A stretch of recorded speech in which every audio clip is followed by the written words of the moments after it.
अस्सलाम वालेकुम। आज मार्केट 75 पॉइंट प्लस क्लोज हुई है और अगर बात की जाए वॉल्यूम की तो वॉल्यूम आज बहुत अच्छा है। 331 मिलियन का काम हुआ है। लास्ट 299 मिलियन का था, इस दफ़ा 331 मिलियन का काम हुआ है। वैल्यू आज 34 बिलियन का काम हुआ है, कल हुआ था 33 बिलियन का। तो मार्केट में जो मामलात हैं वो इंटैक्ट हैं। सेक्टर की बात की जाए तो आज दोबारा कमर्शियल बैंक्स ने 255 पॉइंट्स डाले हैं, ऐड किए हैं, और सीमेंट सेक्टर ने 152। ये दो सेक्टर्स एक्टिव हैं। ऑयल उसके अलावा टेक्नोलॉजी सेक्टर है, फूड सेक्टर है, ऑटोमोबाइल है, और जिन्होंने नेगेटिव सेक्टर ने कंट्रीब्यूट किया उसमें ऑयल एंड गैस है, ऑयल एंड गैस एक्सप्लोरेशन, और उसके बाद फर्टिलाइज़र, और उसके बाद oil and gas marketing companies. तो ये थी जी सूरत हाल। और उसके बाद हम चलते हैं KSE 100 इंडेक्स का 15 मिनट का चार्ट देख लेते हैं। 500-600 पॉइंट प्लस मार्केट ओपन हुई थी, उसके बाद तकरीबन 950 पॉइंट प्लस हुई, और फिर आहिस्ता आहिस्ता मार्केट नीचे आती गई, और कल की क्लोजिंग पर यही तकरीबन मार्केट क्लोज हो गई है।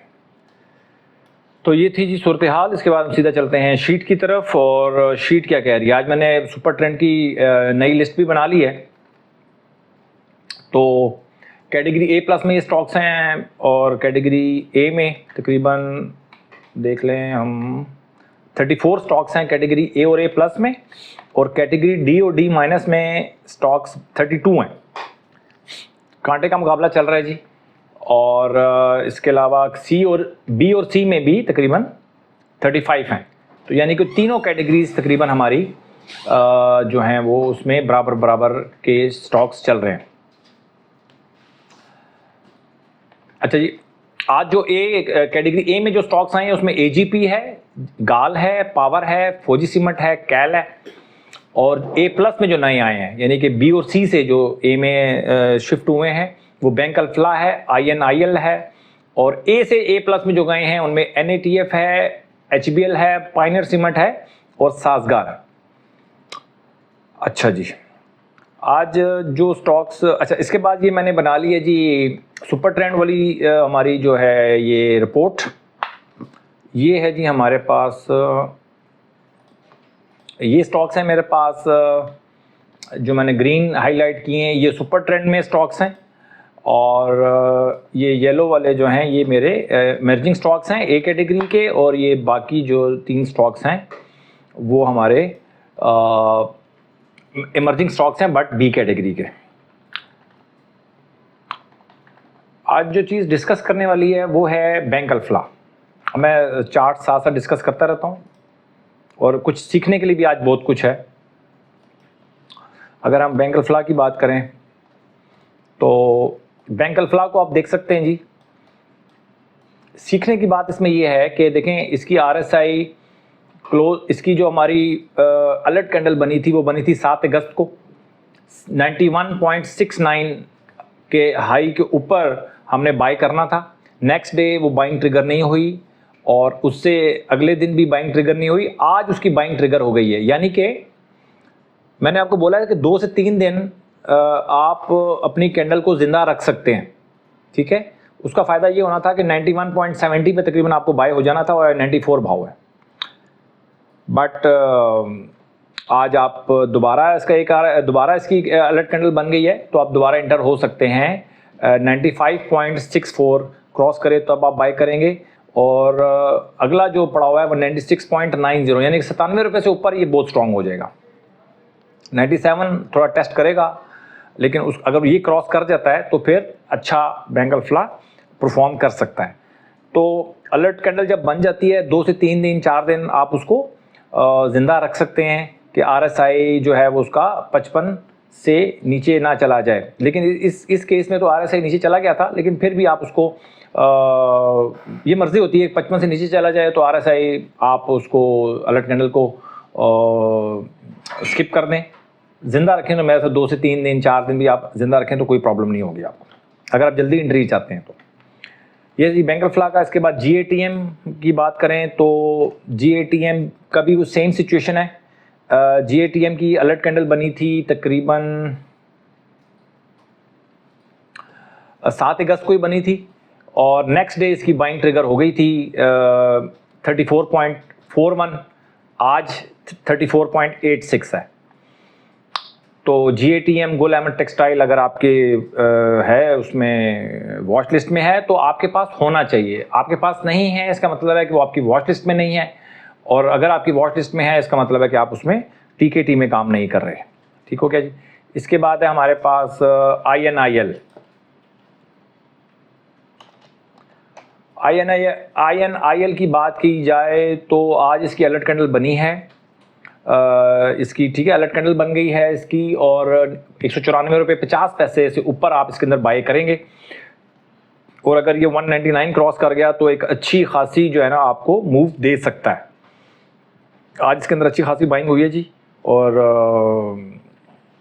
मुझे लगता ये है कि आप इसके अंदर बाइंग, पहले एक बाइंग ट्रिगर हुई थी 28 जुलाई को इसकी, बट अगले दिन बाइंग ट्रिगर नहीं हुई थी। अलर्ट कैंडल बनी थी, बाइंग ट्रिगर नहीं हुई थी। आज भी अलर्ट कैंडल बनी है, देखें कल बाइंग ट्रिगर होती है कि नहीं होती। INIL मेरी कोई वीडियो आपको देखने का फ़ायदा नहीं होगा जब तक आप वॉच लिस्ट नहीं बनाएंगे। स्टॉक पिक करने के लिए आते हैं, टिप लेने के लिए आते हैं, वो आपकी मर्ज़ी है। आई डोंट माइंड, आते तो हैं आप मेरे पास, बट ये है कि आपको असल फ़ायदा जो है ना वो वॉच लिस्ट बनाने के बाद ही होगा, और बहुत कीन होकर काम करना पड़ेगा आपको, तब ये स्टॉक मार्केट आपके काबू में आएगी, अगर आप शॉर्ट टर्म ट्रेड कर रहे हैं या मीडियम टर्म ट्रेड कर रहे हैं। अच्छा जी, इसके बाद है standard chartered SCBPL। Standard chartered जो है वो भी एक अच्छा स्टॉक है, और इसके अंदर भी बाइंग हमारी बहुत दफ़ा इसकी बाइंग हमारी जो है वो ट्रिगर हुई है। लास्ट जो बाइंग ट्रिगर हुई थी वो हमारी हुई थी 68.50, अभी 69.70 क्लोज हुआ है, तो उसी को अगर मद्देनज़र रखें तो इसको आप बाय कर सकते हैं, और विद स्टॉप लॉस आप 6% रखेंगे इसका। इसके बाद मेरे पास स्टॉक है जी BNL जैसा स्टॉक है। मुझे एक क्लाइंट ने मैसेज किया था जी कि आप BNL TATM जैसे स्टॉक को डिस्कस नहीं करते, आपकी क्या कैटेगरी लिस्ट है? भाई मैं 102 कंपनीज़ हैं मेरी वॉच लिस्ट में, मैं उनका एनालिसिस करता हूँ। 102 के अलावा भी बहुत सारी कंपनीज होती हैं जो परफॉर्म कर रही होती हैं, तो उनमें से कुछ चीज़ा मैं डिस्कस कर लेता हूँ, जिनका वॉल्यूम ज़्यादा होता है या जो ज़्यादा इंक्रीज़ होता है जिनका रेट, तो मैं डिस्कस कर लेता हूँ, जिसमें BNL भी है। BNL मेरी वॉच लिस्ट में नहीं है लेकिन परफॉर्म बहुत ज़्यादा अच्छी कर रही है, तो मैं डिस्कस कर लेता हूँ कभी कभार। तो BNL की बात करूँ तो BNL की भी अगर हमारी बाइंग की बात करूँ तो वो 7 अगस्त को ही बाइंग हमारी इसमें अलर्ट कैंडल बनी थी, और वो रेट था इसका 125 रुपये 85 पैसे, और नेक्स्ट डे खुला ही था 138.44, यानी कि 138.44 पे आपकी बाइंग होनी थी, और आज 154 रुपये 26 पैसे है जी। ठीक है, तो ये सारा कमाल जो है ना स्ट्रेटजी का है, मेरा कोई कमाल नहीं है। देखिए मैं आपको एक बात बताऊं, अगर मैं आपको स्ट्रेटजी ना बताता ना, और मैं आपको डेली बेसिस के ऊपर सिर्फ स्टॉक्स बताता और वो स्टॉक्स चलते, आप कहते यार मेरे जैसा बंदा ही कोई नहीं था पाकिस्तान में, ठीक है ना। लेकिन मैंने आपको स्ट्रेटजी अपनी रिवील कर दी है, तो इसका मतलब ये नहीं है कि उसकी कोई वैल्यू नहीं है। मेरे भाई, आप को मैंने जो अपनी मौजूदगी है उसको मैंने नल एंड वाइड कर दिया है। आप मेरे बगैर भी काम कर सकते हैं भाई, मुझे नहीं ज़रूरत कि आप मेरे साथ नथी रहें, आप अपना काम करें, इससे आगे जाएं, इसको रिसर्च करें, ये इससे आगे भी आप जाके काम कर सकते हैं, इसलिए मैंने आपको अपनी स्ट्रेटजी बता दी। ठीक है, बहुत सारी स्ट्रेटजीज़ पे मैं काम करता हूँ, बट ज़्यादा मैं स्ट्रेटजीज़ डिस्कस इसलिए नहीं करता कि आप लोग कंफ्यूज हो जाएंगे। एक स्ट्रेटजी के ऊपर काम नहीं किया, दूसरी स्टार्ट कर दूँ, तीसरी कर दूँ, ये मैं बहुत आसानी के साथ कर सकता हूँ। ठीक है, मैं ज़्यादा से ज़्यादा 3-4 दिन लगाऊँ तो एक मैं स्ट्रेटजी बना लेता हूँ, तो बना के मैंने रखी हुई भी हैं, और उनके ऊपर मैं बैक टेस्टिंग करता रहता हूँ। वक्त आने के ऊपर मैं रिवील भी कर दूँगा, बट ये बहुत काम आसान है। असल काम है एक ही स्ट्रेटजी को एक लंबे अरसे तक आप लेके चलना, सबसे मुश्किल काम। ठीक है जी, इसके बाद है जी मेरे पास TATM, ये भी आज काफ़ी इंक्रीज़ हुआ है, इसके अंदर भी देखते हैं क्या होता है। TATM 311 हाई लगा के 168 लो लगाया है इसने। ये वही स्टॉक है जो 40-50% आपको मिल रहा है डिस्काउंट के ऊपर, और अभी दोबारा इसने अपनी मूव बनाई है, बट अभी ये मैच्योर नहीं हुआ। इसकी RSI 58.17 क्लोज हुई है, तो 60 से ऊपर अगर RSI क्लोज होती है तो TATM जैसे स्टॉक में भी बाय कर सकते हैं अगर आप इसमें ट्रेड करना चाहते हैं। एक्टिविटी तो है इसके अंदर। पार्क आइल फील्ड, इसमें क्या खास बात है? पार्क आइल फील्ड में खास बात यह है कि इसके अंदर तेज़ी इंटैक्ट है जी, काफ़ी अरसे से तेज़ है, और आवरली चार्ट पे जाकर आप इसके अंदर बाय कर सकते हैं। आवरली में भी टाइम है इसमें, आपको 1 2 3 कैंडल्स अच्छी चाहिए इसको, आवरली में आप इसके अंदर बाइंग करेंगे। पार्क आइल फील्ड की बात कर रहा हूँ। इसके बाद HBL भी सुपर ट्रेंड में, कोई दो राय नहीं है इसके अंदर, और आवरली चार्ट में भी ये आपको एक आध दफ़ा भी मौका इसके अंदर नहीं मिला, तो बहुत तेज़ है। HBL तो बहुत तेज़ है, आवरली में भी आपको जगह नहीं बनाने दे रहा। जगह बनी थी आपकी तकरीबन, आवरली में जाएं तो 5 अगस्त को, 7-8 दिन हो गए, आवरली में भी इसने जगह नहीं बनाई आपके लिए, तो इट्स बहुत तेज़ है। ठीक है जी। इसके बाद है जी हमारे पास, अच्छा ये सारे जितने स्टॉक्स हैं सुपर ट्रेंड में हैं, ज़्यादा बेहतर सबसे अच्छे मैं बता देता हूँ आपको। Habib bank, Sazgar, Meezan bank, bank Al Habib, bank of Punjab, गाल, WGL, national bank, AGL, DGKC और MCB, ये सुपर ट्रेंड में। जब भी इसको आवरली में आपको इसमें मिलेगा मौका, क्योंकि डेली में तो ये निकल गए हैं ऊपर। और दूसरा ये देखें, ये स्टॉक्स हैं एमर्जिंग, ये INIL, lot chemical, Pioneer cement, AGP, Atlas Honda, Engro H, ISL, KOHC, PIBTL, power, TGL, CHCC, फौजी सीमेंट और MLCF, ये एमर्जिंग स्टॉक्स हैं। एमर्जिंग स्टॉक ही उठ के जो है ना वो सुपर ट्रेंड में जाता है। ठीक है, तो हिम्मत करें सर, और स्ट्रेटजी पे जाएं और अपने स्टॉक्स को पिक करें और स्टॉक्स को बाइंग करें, ट्रेलिंग स्टॉप लॉस लगाएं ताकि पूरी राइड मिल सके आपको। कोई स्टॉक बढ़ता है, जैसे कौन सा स्टॉक है, AGL की आप देख लें। मैं AGL आपको सिर्फ इसलिए बता रहा हूँ कि AGL आपके उसमें अगर ये आपकी वॉच लिस्ट में होता और आप इसको TKT इसमें यूज़ कर रहे होते तो 65.49 पे आपकी एंट्री बननी थी, आज 82.80 है। तो 7-8 स्टॉक्स में से अगर एक स्टॉक भी ऐसा मिल जाता है आपका, तो अच्छा खासा आप गेन कर सकते हैं, अच्छी खासी राइड बन जाती है ये वाली। ठीक है, बट वही बात है कि आपको वॉच लिस्ट बनानी है।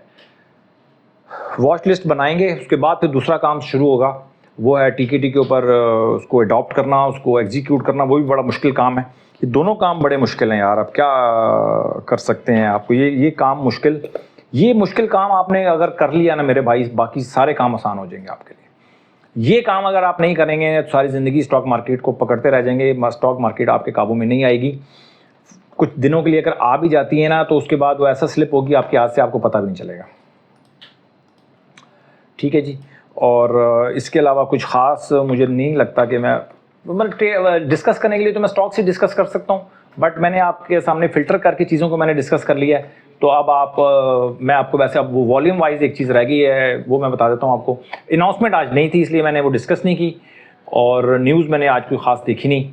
और तो पहले नंबर पे यूसुफ वीविंग है, YUUW, KOSM दूसरे नंबर पे, ICIBL तीसरे नंबर पे, बैंक ऑफ पंजाब चौथे नंबर पे, PIBTL पाँचवें नंबर पे, ASL छठे नंबर पे, ASL में बहुत वॉल्यूम है, यूनिटी 8वें नंबर पे, BIPL 9वें नंबर पर और PPL 10वें नंबर पे। अपना बहुत ख्याल रखें, अपनी इन्वेस्टमेंट का ख्याल रखें। Thank you very much.